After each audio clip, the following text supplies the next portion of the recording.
What up? It's your boy T-Bird and Reaction. Today is Films Friday. So, about to get into so this week it was a turn to kill count week where we check out kill counts from Dead Meat that's represent stuff like web shows, fan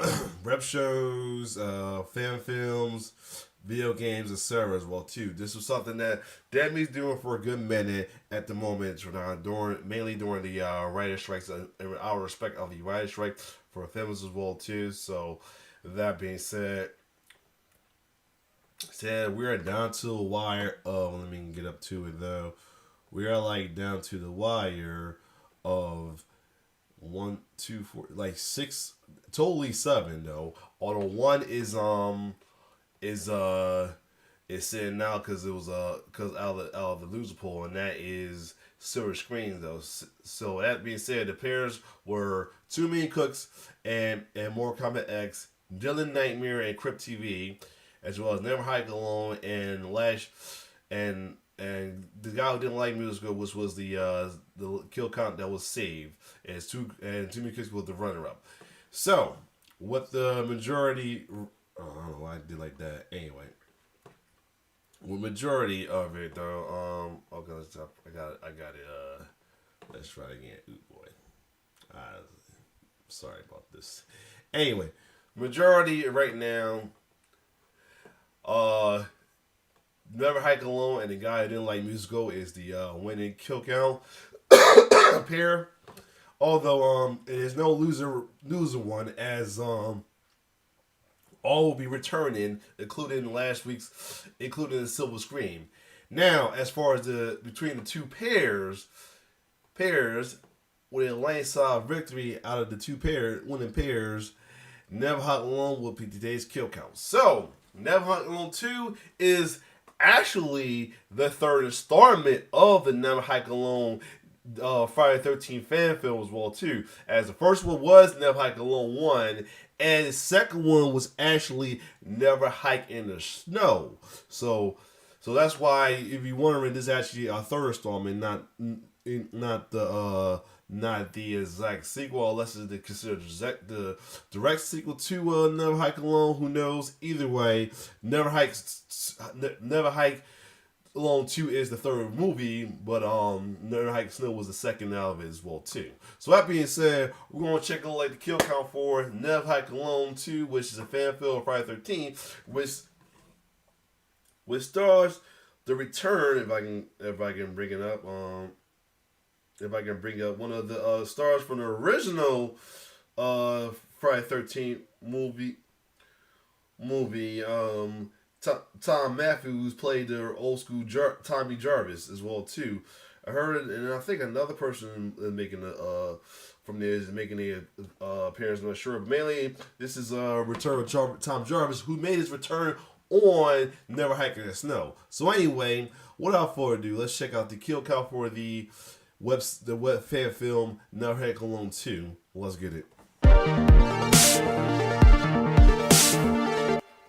Welcome to the Kill Count, where we tally up the victims in all our favorite horror movies. I'm James A. Janice, and today we're looking at Never Hike Alone 2, released in 2023. Despite the number in its title, this is actually the third installment of the Never Hike fan film series, which includes the similarly length Never Hike Alone and the shorter prequel Never Hike in the Snow. All three were made by Okay, so that was a prequel. Vincent DeSanti of Womp Stomp Films, and deliver much-needed cinematic depictions of Jason Voorhees, while the Friday the 13th franchise continues to sort out its legal tangles. Never Hike Alone 2 is DeSanti's final Friday work for now, giving us the long-awaited rematch between Jason and his protagifo, Tommy Jarvis. Never Hike Alone 2 is equal parts sequel, prequel, interquel, and requel. It spans the whole scope of the Never Hike series, and brings Tommy Jarvis together with the main characters from Never Hike Alone and Never Hike in the Snow. To fund the film, DeSanti raised $315,000 on Indiegogo, 3 times the budget of the previous installment. This feels like the closing of a chapter of a story that, felt like in some regards like a little bit of a destiny route for me. He put the money to good use, since Never Hike Alone 2 is the biggest and best of the Womp Stomp film series. It cements their Ghost Jason as one of the character's best depictions, and as always, puts drone technology to good use. And while the other two entries had solid kills, this one's gore is on another level, thanks to the returning special effects makeup team, Nora Hewitt, winner of Face Off and effects artist for Dylan's New Nightmare, and Cody J. Wilkins, who also worked on Halloween 2018. Between them and production designer Rachel Leggett, Never Hike Alone 2 delivers all the kills you'd hope for from a Friday the 13th. Can Ghost Jason scare up enough? Ow. What? Someone tell me that Zora might be in this as well too. That's probably a reason why he's standing in the background like that as well too. He might be part of his character in the movie. Where's our Christmas presents? Oh my god, I haven't gotten the team their Christmas presents! But I can fix that with today's sponsor, Raycon! I can't believe I hadn't thought of this already. After all, as someone who uses my Raycon earbuds daily, I know their comfortable in-ear fit and premium sound quality makes them the perfect gift. I even gifted my mom a rose gold pair that she loves. And thanks to their limited edition holiday bundles, I'll be able to stock up on tons of options for less. Let's see, the Everyday Audio Kit is a great option if I want to get a little variety for everyone. Or I could go for a few of the Everyday Headphones 3x kits and stock up on headphones for the whole crew. Of course, I can also shop from Raycon's newest offerings, Raycon PowerTech and Raycon Home. With the bundles, I could grab an Everyday Charge Kit, which includes their Magic 180 power cable, Magic Charger, and Magic Pad Pro. Or I could venture outside the bundles and grab their Room Air Purifier. But which to choose? Really? Again? We'll take one of everything. Okay, well, let's just wait for Christmas and see. You don't have to wait for Christmas, though. You can get premium audio and power tech at a great price this holiday season by going to buyraycon.com/deadmeat to get 15% off site-wide. Can Ghost Jason scare up a satisfying conclusion to this series? Let's find out and get to the kills. The movie begins down at the old slashing hole of Crystal Lake. Young Tommy Jarvis is fishing for hockey masks, and they did a great job styling this kid like Corey Feldman in the final chapter. Too bad he gets yelled at by older him. What did I tell you about coming out here alone? It's never hike alone, not never fish alone, and you're not our dad. God! From his perch atop this nearly submerged dock, seriously, how is that thing like flush with the lake? Tommy the Younger starts using naughty language, like the J word. Is it because of Jason? J-Man answers for him, popping up and dragging the Tommy boy into the lake. Shnikes! Tommy the Elder dives in after him, and Match cuts himself awake in a great shot that was replicated in Dylan's New Nightmare, which Vincent DeSanti helped produce. Tommy... At least I get a little clip, a little preview of Dylan's Nightmare if I ever get to watch it. Or between that, more coming next.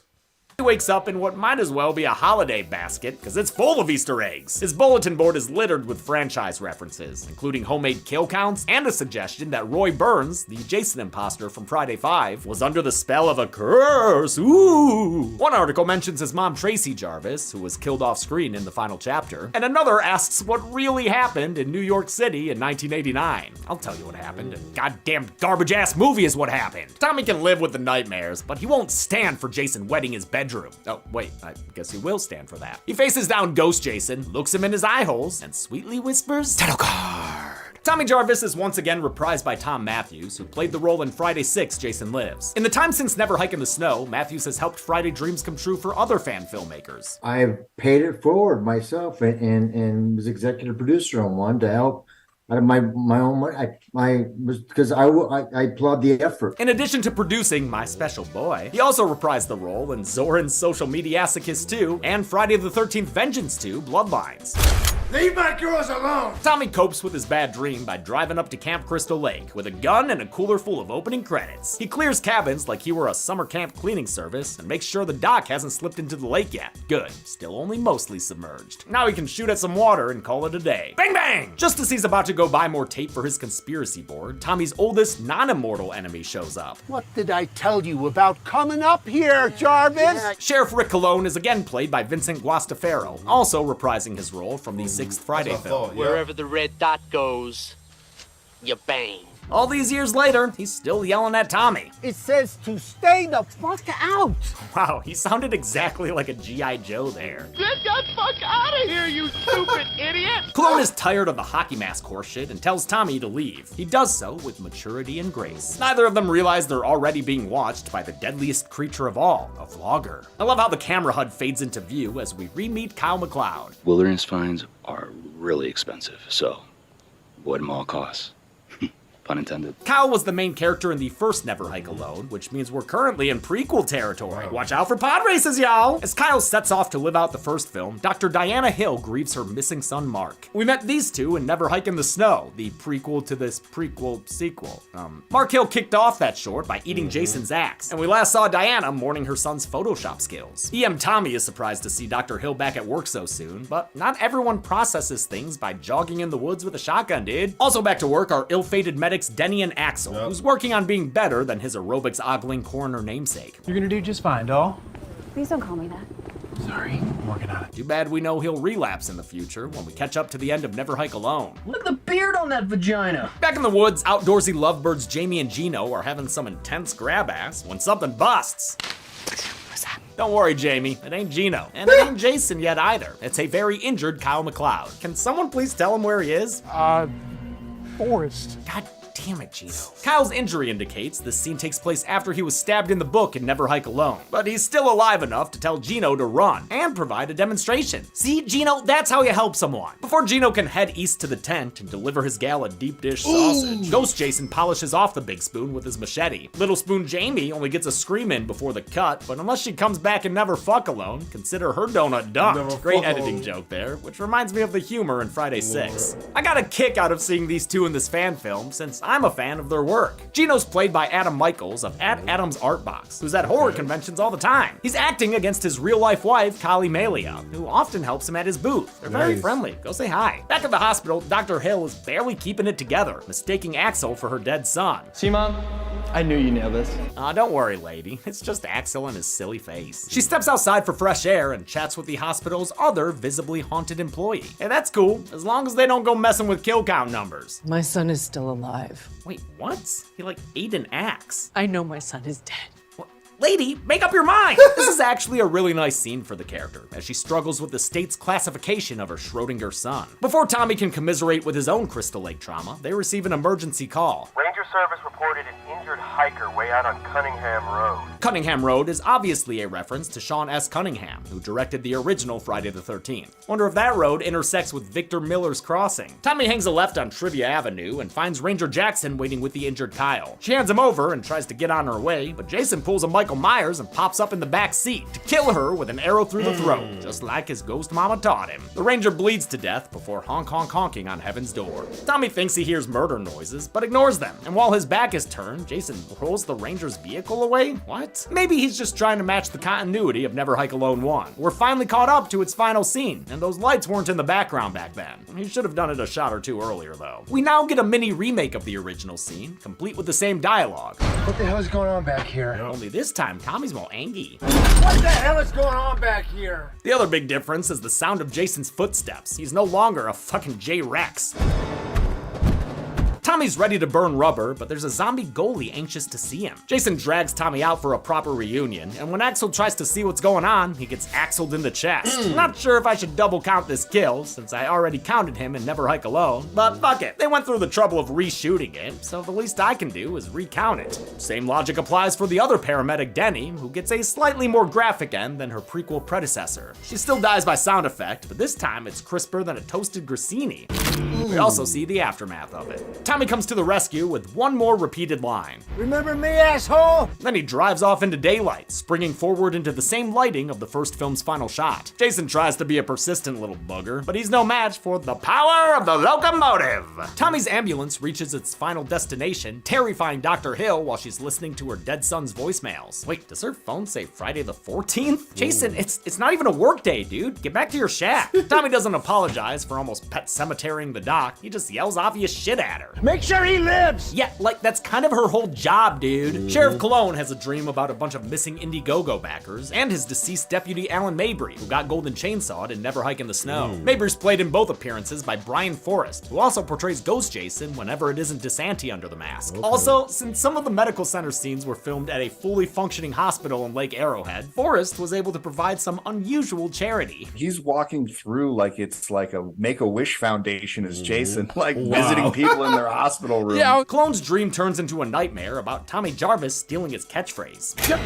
He wakes up to a message from TJ saying this isn't the final chapter because Jason lives again. He gets to the crime scene and sees all the bodies, but it's not the J-Man he suspects. Instead, it's the guy he's been cyber stalking and keeping a whole accordion file on. Put out an APB on Tommy Jarvis. The alleged maniac convalesces in the hospital, where he dodges questions from Nurse Hobbs. What kind of accident was it exactly? She's played by Rakafet Abergal, who was a co-producer on this movie and who writes, directs, and stars in her own horror films as well. Dr. Hill finally corners Tommy about what's going on, so he comes clean and recaps the entire Friday the 13th franchise. Well, I guess he leaves out all the space stuff, the Deadeye connection, and of course, the telekinetic teenager! He does take ownership for creating zombie Jason, though. I fucked it all up. Haha, yeah you did, dude. You straight up Frankenstein that motherfucker. Hill has a hard time believing him about Jason, but is nonetheless shocked to hear about her son's likely fate. Are you saying that my son was murdered? Diana Hill's played by Anna Campbell, who's voiced characters in video game franchises like God of War and Apex Legends. She's now Friday the 13th royalty, co-starring with DeSanti in the 2021 fan film Jason Rising. She's a great actor who makes for an excellent scene partner with Tom Matthews. This movie really benefits from them sharing multiple scenes together. The two review Kyle's vlogging GoPro to see if he caught any proof on camera. He's a YouTuber. A what?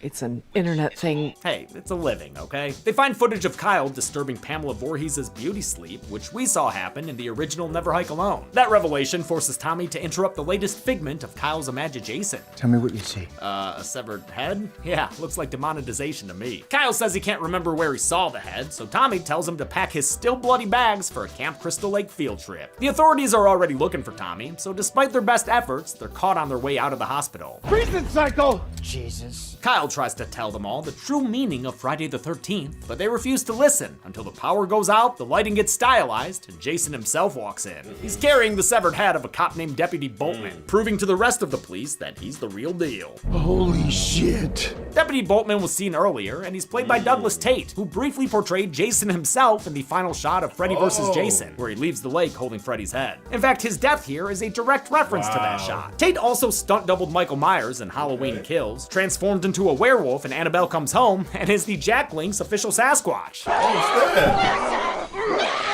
Jason's here, and he's ready to be a bad boy, bad boy. He sinks his machete into Deputy Thompson's shoulder and then punches clean through Deputy Stout's chest, adding new meaning to the term body cam.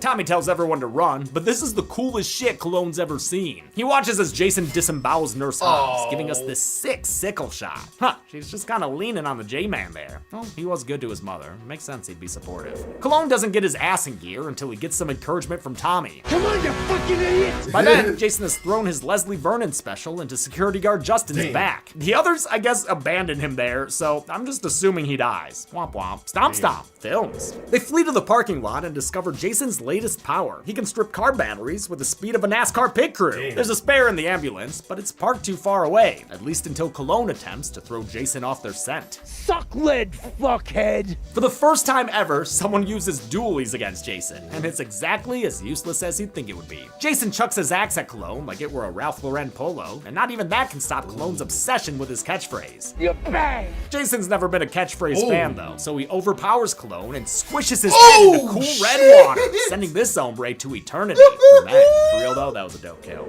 The distraction works well enough to allow the Jarvis squad to speed off towards Crystal Lake. Haha, Jason, you couldn't catch him. Might as well take a long walk off a short dock. Oh, hey, I wasn't serious, dude. At the campsite, Tommy asks Dr. Hill to stay behind while the boys get ahead. Actually, I'm down to drive. No, you're gonna show me where the head is, remember?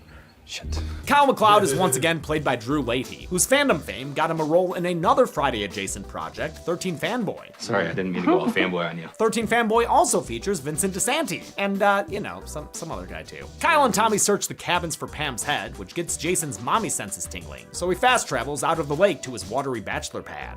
Thank God they had that sign there. I would have missed the lake 4 feet away. By the time their headhunt ends with a picnic basket, Yogi Voorhees barges in, avoids a shotgun boo-boo with his axe, and gets them to exit stage left out of the cabin. Kyle gets knocked out, but Tommy has enough fight in him to blow off half of Jason's cheek. The plastic surgery only makes him angry, and he responds by breaking Tommy's gun in half. It is pretty funny when Tommy whips the rest at him.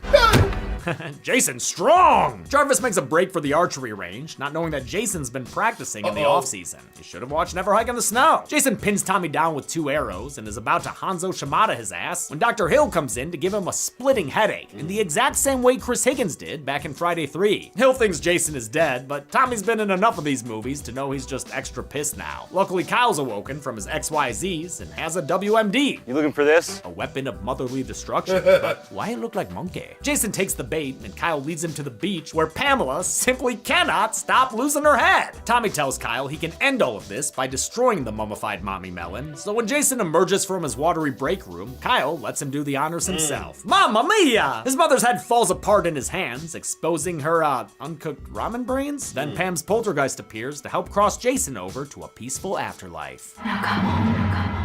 Jason's spirit is finally at rest, so maybe we'll see an end to all this violence. Haha, psych! Tommy gives old Maggot Head a taste of his own camping equipment and knocks his block off once and for all. Damn, a lot of head trauma in this one, huh? We get a news report with a surprisingly accurate kill count and a whole crapload of cameos from Friday vets. First are the voices. So many voices! It's 15 past the hour. We're getting some breaking news. It was a long night for anyone unlucky enough to be a At least 12 people have been confirmed dead. Among them are Adam Marcus, director of Jason Goes to Hell, Lauren Marie Taylor, who played the adorable Vicky in Friday 2, Ron Sloan, he of the Friday 5 Dirt Bike and Dylan's New Nightmare casting session, and Tom McLaughlin, rock star director of Friday 6. Of course, the on-screen newscaster is also a cameo, and a former pro. It's Tracy Savage, who was in Friday 3 and who went on to have a career as a journalist. Savage segues to the mayor, another cameo. To the victims and their families, I offer my sincere condolences.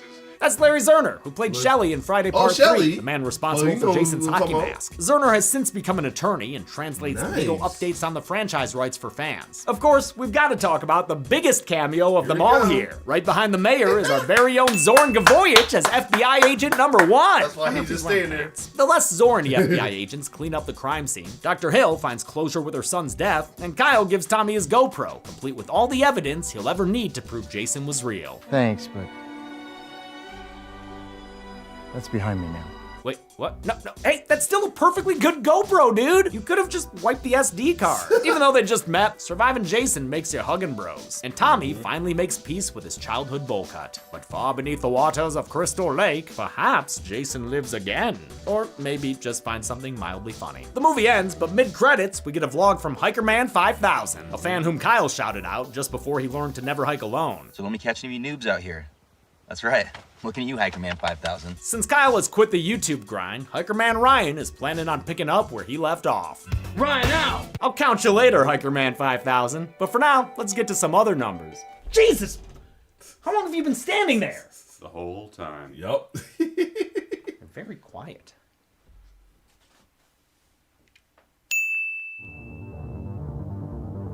"12 people died in Never Hike Alone 2. Of those, 7 were men and 5 were women. That gives us this pie chart that you should never bake alone. Surprisingly, we've only seen this count and gender breakdown once before, in Friday the 13th Part 3 no less, which starred some people who cameoed in this film. That's fun. With a runtime of 73 minutes, we had a kill on average every 6.08 minutes. I'll give the Golden Chainsaw for coolest kill to Sheriff Cologne. I absolutely loved the obliteration of his skull, and evidently, so did most viewers. His death is the most replayed moment on the upload. Dull Machete for lamest kill goes to Justin the security guard for getting stabbed in the back and dying by assumption. At least let Jason step on him or something. And that's it.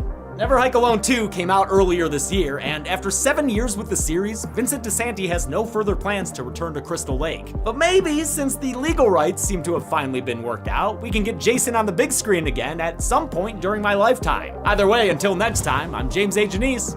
This has been The Kill Count. Hey everybody, thanks a lot for watching The Kill Count for Never Hike Alone 2, starring top billed Zoran Gavoyich. That's me! I was in this movie. This movie was all about my character. Yeah, Vincent had emailed Chelsea and I to also be in it, and it got lost in the emails in October. And it wasn't until a few weeks ago that I was going through emails and I was like, oh, I could have been in it. So, my bad. Thanks, Vincent, for trying. Yeah. Man, he did such a good job with this thing. Yeah, always does.